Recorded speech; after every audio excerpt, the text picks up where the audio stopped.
네, 오늘도 우리가 하나님의 백성으로 모여서 하나님께 예배하게 되었습니다. 우리 전후좌우로 축복하면서 인사하도록 하겠습니다. 축복합니다. 네, 잘 나오셨습니다. 네, 은혜 받으십시다. 네, 복을 받으시려면은요. 아멘. 네, 오늘도 우리 예배가 복된 예배가 된 줄로 믿습니다. 말씀과 기도로 위축되었던 우리들의 신앙생활 회복하기 위해서 성전에 올라가는 노래 시편의 15편을 우리가 살펴보고 있습니다. 이 노래는 어떻게 우리가 예배하기 위해서 성전에 올라가야 할지, 우리의 예배가 추구해야 될 목표가 무엇인지, 그리고 이 세상을 우리가 어떻게 살아가야 하는지에 대한 신앙의 통찰력을 주고 있기 때문입니다. 앞서 우리가 살펴봤던 노래들을 잠깐 정리를 해보겠습니다. 시편 120편은 외롭고 고립되고 적대적이고 잔인한 무서운 세상 속에서도 화평을 이루고 그 화평을 지키는 자로 살아가야 된다. 또 121편은 순례의 길뿐만 아니라 모든 일상에서 천지를 지으신 하나님께 도움과 보호를 구해야만 한다. 시편 122편은 하나님의 정의가 드러나는 통치를 기도하면서 경건한 신앙심과 형제를 가지고 살아가야 된다. 시편 123편은 사람들의 조소, 멸시로 조롱당한다 할지라도 하늘에 계시는 주님을 신뢰하면서 우리의 시선을 하나님께로 고정해야 된다. 시편 124편은 원수들이 대적한다 할지라도 우리 편이 되시는 하나님을 신뢰하는 예배 공동체가 되어야 한다. 시편 125편은 하나님의 보호 아래에서 모든 죄의 유혹을 이기고 참된 평안을 받아 누려야 된다.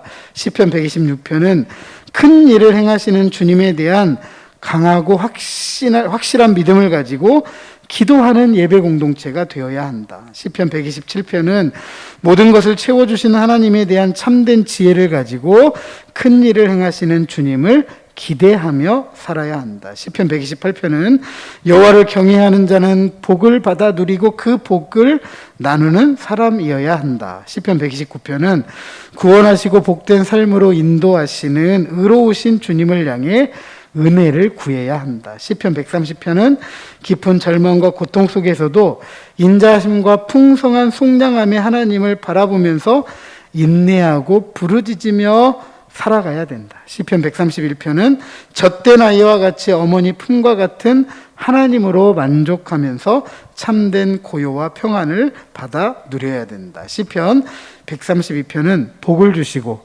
복을 나누도록 헌신하는 주님의 성실하심을 힘입고 교회 중심의 신앙생활을 통해서 하나님의 말씀을 이루어가는 순례자가 되어야 된다라는 이런 말씀을 살펴보았습니다.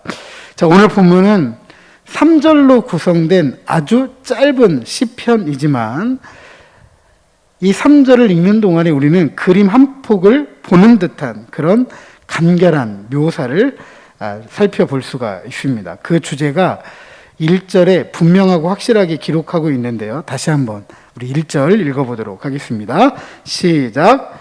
보라, 형제가 연합하여 동거함이 어찌 그리 선하고 아름다운고. 형제는 형제와 남매를 통틀어 이르는 말이죠.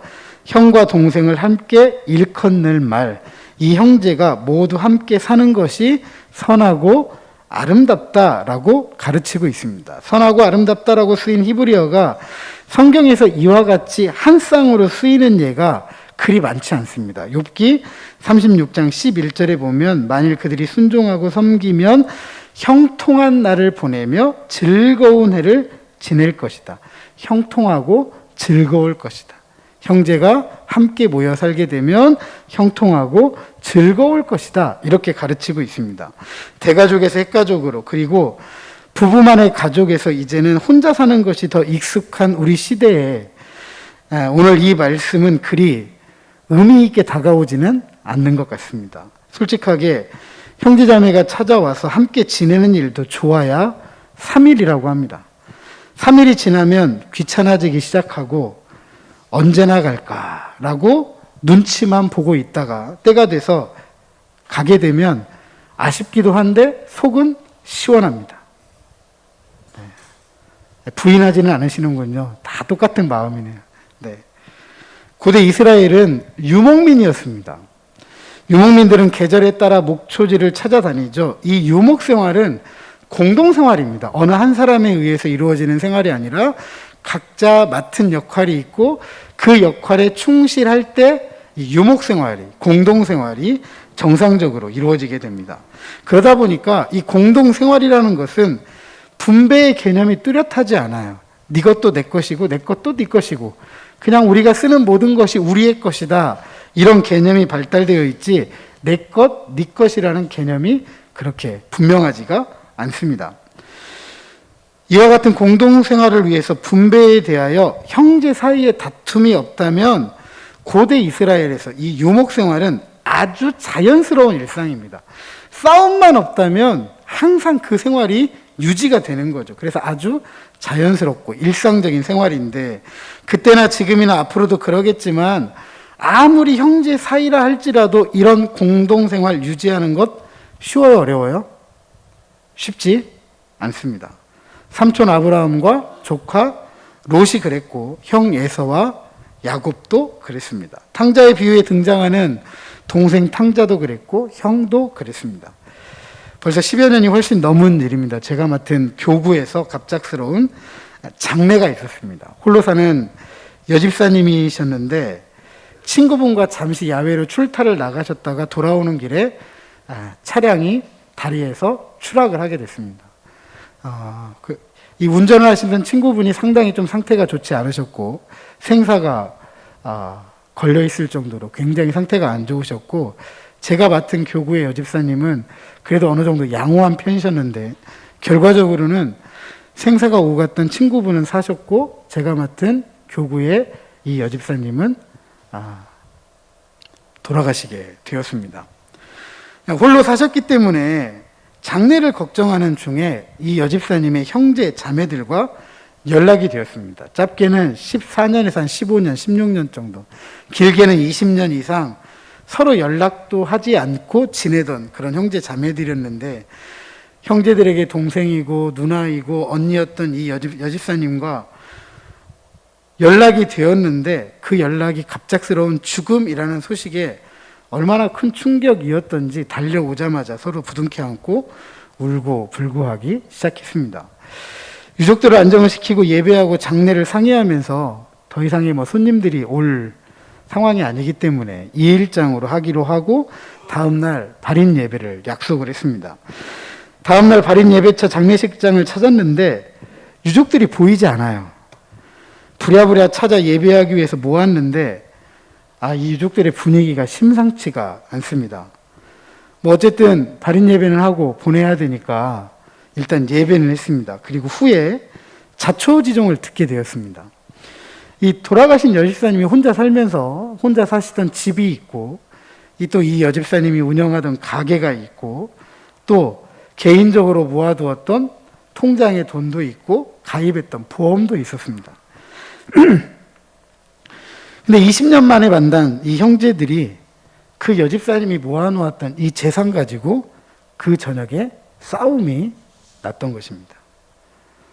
오랜 동안 연락하고 지내지 않았던 갑작스러운 여동생, 누나, 언니의 죽음에 찾아와서 울고불고 난리치던 형제들이 여동생, 누나, 언니의 죽음과 맞바꾼 재산 때문에 다투고 서로 얼굴을 붉힐 정도로 제가 생각했을 때 그 이후에 이분들이 얼굴을 보았을까 이런 생각이 들 정도인데요. 그 모습이 지금도 머릿속에 씁쓸하게 자리 잡고 있습니다. 이와 같이 욕심에 의해서 우리는 현재의 관계를 깨뜨리고 있지는 않은지 형제와의 관계에서 누릴 수 있는 선하고 아름다운 복, 즉 형통하고 즐거운 삶을 우리는 평생 받아들일 수는 없는지 생각해 보지 않을 수가 없습니다. 2절과 3절에서 시인은 형제 모두가 함께 사는 것이 선하고 아름다운 모습이다라는 것을 두 가지 지규를 통해 우리에게 보여주고 있습니다. 하나는 보배로운 기름이 대제사장 아론의 머리 위에서부터 수염을 타고 흘러 옷깃까지 내리는 것 같다라고 하였고, 다른 하나는 헐몬의 이슬이 시온의 산들의 내림과 같다라고 하였습니다. 먼저 형제가 모두 함께 사는 선하고 아름다운 모습, 기름의 이미지로 묘사하고 있습니다. 그런데 오늘 본문에 쓰인 기름은 일반적으로 사용하는 기름과는 달리 보배로운 기름이라고 했습니다. 일반적으로 기름을 사용할 때 이 머리 기름을 바른다고 하죠. 미용을 위해서 쓰이기도 하고, 때로는 손님을 환대할 때 쓰이기도 하고, 때로는 우리 상비약처럼 사용하기도 했습니다. 그런데 그런 기름이 아니라 보배로운 기름이다라고 하였습니다. 이 기름은 히스기야가 바벨론 사신들에게 보여준 물품 중에 하나였고, 전도서 7장 1절에 보면 아름다운 이름과 비교해서 사용되었습니다. 아름다운 이름은 보배로운 기름보다 더 낫다, 이렇게 이제 비교해서 사용되었습니다. 일반적으로 제사장 임직식에 사용한 기름을 거룩한 기름이라고 하였는데, 오늘 본문은 보배로운 기름이다. 그리고 이 보배롭다라는 말은 1절에 선하다라는 히브리어 토브와 동일한 단어입니다. 다시 말씀드리면 형제가 모두 함께 사는 선하고 아름다운 모습이 기름과 같이 흘러내린다라고 가르치고 있고요. 그리고 흘러내린 선하고 아름다운 이 기름이 수염에 흘러서 옷깃까지 내림 같다라고 했습니다. 긴 수염은 존귀한 사람, 존귀한 사람을 말하고, 그 수염을 타고 흐른 기름이 옷깃을 적셨다라는 이야기는 온몸을 기름이 뒤덮었다라고 하는 것이죠. 결국 이 사람은 보배로운 기름의 사람이고, 이 보배로운 기름의 향기를 날리는 사람이 된 것입니다. 따라서 형제가 모두 함께 사는 선하고 아름다운 모습은 흘러서 온 가족을 적실 뿐만 아니라 이 모습은 다른 이들에게도 전해진다. 선하고 아름다운 공동체를 이룰 수 있도록 한다라고 우리에게 가르치고 있는 것입니다. 다른 하나는 형제가 모두 함께 사는 선하고 아름다운 모습, 이슬의 이미지로 묘사하고 있습니다. 이슬은 팔레스타인에서 생명을 상징합니다. 그리고 이 이슬은 이스라엘이 주장할 수 있는 게 아니에요. 이슬아 내려라, 이슬아 와라 해가지고 이슬이 내리는 게 아니라 오직 위로부터 부어지는, 하나님께로부터 부어지는 은혜입니다. 그래서 구약 성경에 보면 하늘의 이슬과 땅의 기름짐이 대꾸를 이루어서 항상 한 쌍을 이룹니다. 그러니까 땅의 기름짐은 무엇을 통해서 주어지냐? 하늘의 이슬을 통해서 주어진다는 거예요. 하늘의 이슬이 없으면 땅의 풍성함도 사라지게 되는 거죠. 하나님께서 위로부터 주시는 은혜, 복임을 강조하고 있는 것입니다. 이와 같이 형제가 모두 함께 사는 선하고 아름다운 모습은 서로 노력하는 것이기도 하지만 이 노력을 넘어서 하나님께서 부어주시는 은혜로 가능하다라는 사실입니다. 특별히 헐몬의 이슬이라고 했습니다. 헐몬의 이슬이 시온의 산들에 내린다라고 하였지만 시온에 있는 산들과 이 이스라엘의 북쪽을 넘어서 레바논에 있는 이 헐몬의 이슬이 시온의 산에 내리기에는 너무 과장되어져 있어요. 왜냐하면 그 거리가 320km가 떨어져 있기 때문에 그렇습니다. 서울의 이슬이 부산에 내린다고 하면 믿으실 분? 없죠. 그죠? 굉장히 과장법을 쓰고 있는 거죠. 그런데 이 시편이 우리가 시다라는 것을 생각하면 시인의 시적 상상력을 우리가 생각해 볼 수가 있는 거죠. 이 상상에 젖어본다면 굉장히 아름다운 식구예요. 헐몬은 요단강의 근원을 이루는 산입니다. 강수량은 1300mm 이상이고 해발은 2770m 고산이에요. 많은 양의 이슬이 내리는 곳으로 유명합니다. 따라서 헐몬의 이슬은 많은 이슬을 의미하는 것이고, 그것이 시온의 산들에 내린다라는 것은 헐몬과 같이 풍성한 이슬이 시온에 내린다. 헐몬의 많은 이슬을 시온이 물려받았다라는 것을 의미합니다. 이처럼 시온은 하나님의 은혜로 풍부한 이슬을 머금고 이스라엘의 종교, 사회, 정치의 중심지가 된 것입니다. 형제가 모두 함께 사는 것이 선하고 아름다운 모습을 상징하는 기름과 이슬은 선하고 아름다운 공동체의 영향력, 하나님의 은혜로 말미암은 생명을 우리에게 가르치고 있습니다. 그리고 그것을 내림과 같다라고 표현하고 있습니다. 순전히 위로부터 주어지는 것이고 그것을 우리는 받아 누리는 다라는 것을 의미하고 있습니다. 즉 형제가 모두 함께 사는 것이 선하고 아름다운 모습은 공동생활에 있어서 형제 사이에 많은 노력이 필요하지만 근원적으로부터는 위로부터 부어지는 은혜이다. 나아가서 하나님께서 내려오심으로 주어지는 결과이다라고 가르치고 있습니다. 그럼 우리 형제가 모두 함께 살아가면서 형통하고 즐거움으로 채워가려면 주님을 그 공동생활의 유목생활의 삶의 자리에 초대해야만 하는 것입니다. 그래서 3절 하반절에 이렇게 가르칩니다. 거기서 여호와께서 복을 명령하셨나니 곧 영생이로다. 거기서는 앞선 시온의 산들을 말합니다. 바로 그곳에서 여호와께서 복을 명령하셨습니다. 시작은 형제와 연합하여 동거함이 어찌 그리 선하고 아름다운고라고 시작했기 때문에 결론은 형제와 연합하여 동거함이 선하고 아름답다. 그것이 복이다라고 말을 해야 이 시편은 논리적으로 맞지 않을까 이런 생각을 해보게 됩니다. 하지만 그렇게 말하지 않고 시온에 주님의 복이 있다라고 우리에게 가르치고 있습니다. 다시 말해서 공동생활하며 행복하게 사는 것이 복이 아니라 모든 복이 시온에서 비롯된다라는 것을 가르치고 싶은 거예요. 이 시온으로부터 비롯되는 이 복 때문에 형제가 모두 함께 모여 사는 것이 선하고 아름다운 것이다 라고 가르치고 싶은 것입니다. 따라서 시인이 순례자, 예배자, 순례공동체, 예배공동체가 시온에 올라와야 하고 시온에 머물러야 할 이유가 분명해집니다. 시온이 하나님의 복이 약속된 곳이기 때문에, 복의 근원이기 때문에 올라와야 되고 그곳에 머물러야 되고 그 복을 가지고 살아가야만 된다라고 우리에게 가르치고 있는 것입니다. 그런데 이 복을 시인이 이렇게 표현합니다.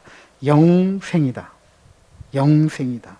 영생은 한 개인의 영원 불멸을 말하는 것이 아닙니다. 영원토록 우리가 이어가야 할 삶을 말하는데 영원토록 이어갈 삶이 무엇입니까?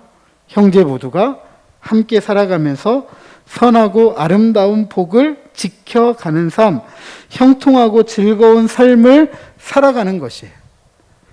이 삶을 살아가기 위해서 시온에서 약속하신 그 복을 붙잡고 살아가는 것을 영원히 이어가야 된다, 영원토록 이어가야만 한다라고 우리에게 가르치고 있는 것입니다. 이것은 시간적일 뿐만 아니라 공간적인 삶을 말해요. 언제 어느 때든지라도 이렇게 살아가야 되고 어느 곳 어느 장소일지라도 이렇게 살아가야 된다. 시간을 초월하고 공간을 초월하는 삶을 말합니다. 즉 언제든지 어디서든지 형제 모두가 함께 살아가면서 선하고 아름다움을 지켜가는 삶, 형통하고 즐거운 삶을 살아가기 위해서 이 시온의 복을 붙잡고 살아가는 것, 이것이 바로 영생이다. 시온에서 주어지는 주님의 복이다라고 우리에게 가르치고 있습니다. 시편 122편에서 순례공동체, 예배공동체는 하나님의 정의가 드러나는 통치를 기도하는 경건한 신앙심이 필요하다, 형제를 가져야 된다라고 하였습니다. 오늘 본문은 순례공동체, 예배공동체로서 순례, 예배에 참여하는 순례자, 예배자들에 대한 형제가 어떤 모습이어야 하는지 잘 말해주고 있습니다. 다시 말해서 오늘 본문에서 형제는 단순한 형제 이상의 의미를 가지고 있습니다.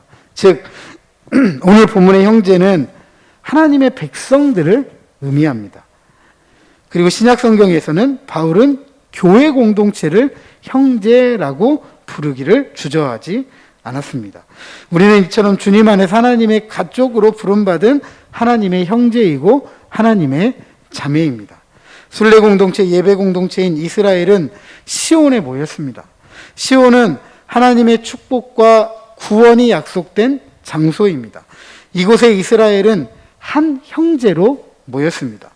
하나님을 향한 예배에 참석하고 그 예배를 통해 주어지는 언약의 식탁에 둘러 앉았습니다. 그리고 다시 하나님의 백성으로 세상을 향해 달려 나아갑니다. 오늘 교회도 마찬가지입니다. 우리는 예배 공동체로 예배당의 교회로 보입니다. 그리고 주님은 이곳을 축복하면서 함께 하신다고 약속하였습니다. 마태복음 18장 20절에 보니까 두세 사람이 내 이름으로 모인 곳에는 나도 그들 중에 있느니라.